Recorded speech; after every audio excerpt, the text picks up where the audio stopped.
Hi and welcome to Rose Kitchen and Garden. So this video, हा video मी particularly animal lover सुजल या अकाउंटवरून ज्यांनी मला message पाठवला की ह्या ट्रिपवर कसं जाता येईल, मार्डी हिमाल ह्या ट्रिपवर कसं जाता येईल, तर मी हा व्हिडिओ तुमच्यासाठी खास बनवते आहे आणि म्हणून मी हा मराठीत बनवत आहे की आपण नीट एकमेकींशी कम्युनिकेट करू शकू.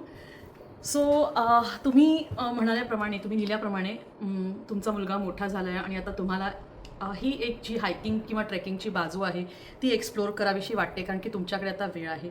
आय वुड से कॉंग्रॅच्युलेशन्स आणि व्हेरी गुड. बहुतेक वेळा असंच होतं की आपल्याला आपल्या रिस्पॉन्सिबिलिटी संपल्यावर किंवा थोड्याफार हलक्या झाल्यावर काय करावं, वेळ कसा घालवावा हे कळत नाही आणि मग आपण अशा वयाच्या टप्प्यात असतो की तिथे मेनोपॉजमुळे किंवा पेरीमेनोपॉजमुळे आपण डिप्रेशन आणि एन्झायटी ह्या सगळ्या गोष्टी कडे ओढल्या जातो किंवा आपसूक आपण नेल्या जातो. So I would say congratulation, kudos to you की तुम्ही ह्या फावल्या वेळेचा काहीतरी प्रोडक्टिव्ह आणि चांगल्या प्रकारे तुम्ही यूज करू इच्छित आहात. So good. येस, ट्रेकिंग आणि हायकिंग किंवा बिईंग इन नेचरमध्ये गेल्यावर म्हणजे माझ्यासाठी तर ट्रेकिंग ॲक्च्युली मी ट्रेकिंग ह्याकरता करते कारण की माझे फ्रेंड्स करतात. तर मला फ्रेंड्सच्या सहवासात राहायला आवडतं. मला आवडतं की जिथे फ्रेंड्स जातील तिथे आपण त्यांच्याबरोबर जावं आणि थँकफुली मला ते करता येतं. फायनान्शियली म्हणा किंवा घरात माझ्याकडे हेल्पर असल्यामुळे आणि माझी फॅमिली फारच ॲडजस्टिंग, मलाही एक मुलगा आहे, नवरा आहे, फार ॲडजस्टिंग असल्यामुळे ते प्रत्येकजण आपापली काळजी घेत असल्यामुळे मला हे शक्य होतं देखील. सो तर ते हायकिंगला जेव्हा मी माझ्या फ्रेंड्सबरोबर गेले होते आणि असाच आम्ही एक प्रश्न विचारला होता. मी थोडा विषयापासून लांब जाते पण मला असं वाटलं थोडा गप्पा माराव्या तुमच्याशी. सो तिथे आम्ही विचारलं होतं की तू का हाईक करतोस किंवा तू का हाईक करते, असा एक प्रश्न विचारला होता फ्रेंड्सनेच एकमेकांना. सो अनेक माझ्याबरोबर जे होते त्यांचं हे हायकिंग करण्याचं मोटिव्ह होतं की त्यांना त्यांच्या जबाबदाऱ्यांपासून आणि जे रोजचे जे लाईफचे जे त्यांचे डिमांड्स आहेत लाईफचे, ज्याच्यामध्ये ते ओढल्यासारखे फील करतात, तर त्यातून त्यांना एक सुटका मिळाल्यासारखी वाटते. माझ्यासाठी हायकिंग, मी एक गोष्टी व्यल्हाळ व्यक्ती आहे. मला गोष्टी ऐकायला, गोष्टी सांगायला, गोष्टी रंगवून सांगायला फार आवडतं. सो माझ्यासाठी समीर आणि माझा मुलगा जो आहे अनय, ते कधी हायकिंग वगैरे त्यांच्या आवडीचा हा विषय नाही. सो त्यामुळे मी माझी रिस्पॉन्सिबिलिटी मांडते की एकतर मला माझे फ्रेंड्स मिळतात, मला नेचरमध्ये जायला मिळतं जे मला आवडतं. हायकिंगचा मला त्रास होतो दरवेळेला, मी खोटं बोलणार नाही, मी क्वेश्चन करते, मी स्वतःला प्रश्न विचारते की मी का आली आहे, ते स्वतःचे इतकं चैनीचं आयुष्य सोडून हे इथे त्रासात डोंगरात तडफडायला मी का येते. अजूनही मला सर्दी झाली आहे. म्हणजे आज 9 तारीख आहे, आम्ही 2 तारखेला सिंगापूरला परत आलो आणि आमची ट्रेक 30 तारखेला संपली कदाचित, पण आम्ही 30 तारखेपासून मी आत्तापर्यंत आजारी आहे. मी जिम देखील नाही गेले, तर त्या गोष्टीची मला फार खंत वाटते. सो एवढा त्रास का आपण घेतो, तर माझं कारण हे आहे की मला समीरला आणि अनयला डोंगरावरच्या नितनवीन गोष्टी, माझ्या प्रवासातल्या गोष्टी ह्या सगळ्या सांगायची नेहमी इच्छा वाटते. असं वाटतं की त्यांनी हे जे एक्सपिरियन्स करता येत नाही पण माझ्या थ्रू त्यांनी हे जगावं. सो ट्रिपमध्ये नेहमी माझ्याबरोबर माझा नवरा आणि माझा मुलगा असतो, जे ॲक्च्युली खरं सांगायला गेलं तर ही ट्रिप तुम्ही तुमच्या सोलसाठी, तुमच्या आनंदासाठी करायची असते. पण असो, प्रत्येकाचे कारणं वेगळे असतात. तुमचं कारण मला आवडलं की तुमच्याकडे आता वेळ आहे पुष्कळचा मुबलक, जो तुम्ही सत्कर्मी लावू इच्छिता. सो लाँग स्टोरी शॉर्ट, तुम्हाला जर नेपाळमध्ये ट्रेक करायचा असेल, जो ट्रेक आम्ही केला आत्ता त्याचं नाव आहे मार्डी हिमाल.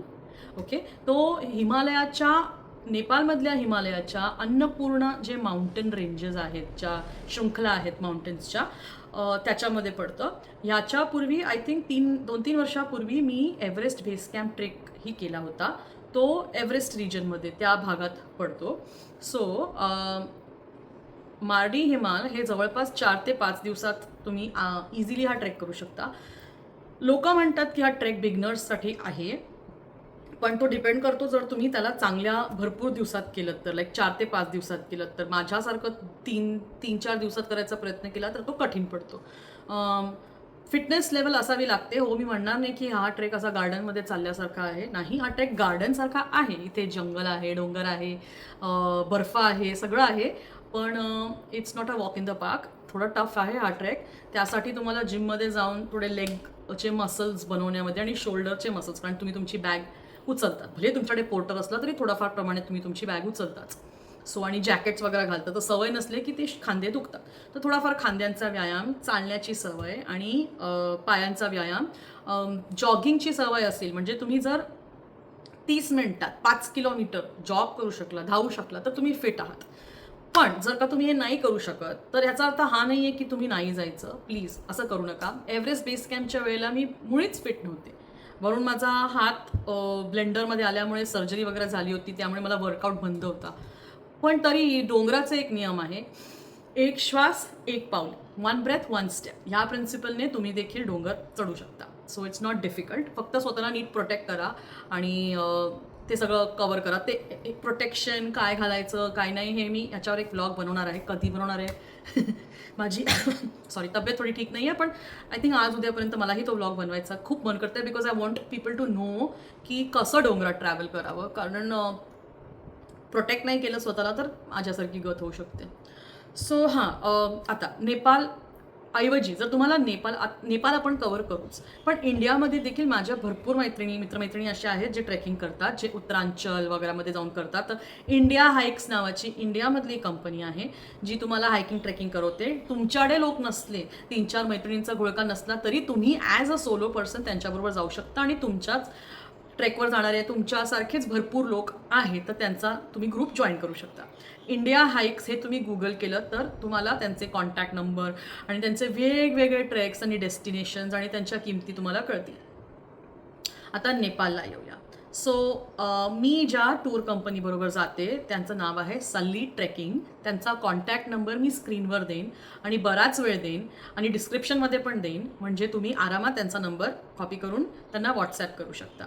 ही माझी त्यांच्याबरोबर दुसरी ट्रिप होती. एव्हरेस्ट बेस कॅम्पला मी गेले होते आणि आता मार्डी हिमाल मी केली. पण माझ्याबरोबर जी लोकं होती त्यांच्याबरोबर ही त्यांची 3री-4थी ट्रेक होती. त्यांनी Annapurna, Everest base camp, Mardi हिमाल असे ट्रिप त्यांच्याबरोबर केलेले आहेत. नंतर माझ्या अनेक मैत्रिणींनी त्यांच्याबरोबर ट्रिप्स केल्या आहेत आणि सगळ्यांचे अनुभव एकदम छान होते. खूप छान घरगुती वडील, मुलगा, मुलगी असे ते कंपनी चालवतात. त्यांचे पोर्टर्स पण आहेत, त्यांचे रेट्स पण चांगले आहेत आणि ते तुम्हाला पूर्ण स्टार्ट टू एंड गाईड करतील व्हॉट्सॲपवर. No worries at all. So त्यांचा नंबर मी देईन. आता नेपाळमध्येच बरेच छोटे मोठे ट्रेक आहेत, सगळेच ट्रेक्स सुंदर आहेत.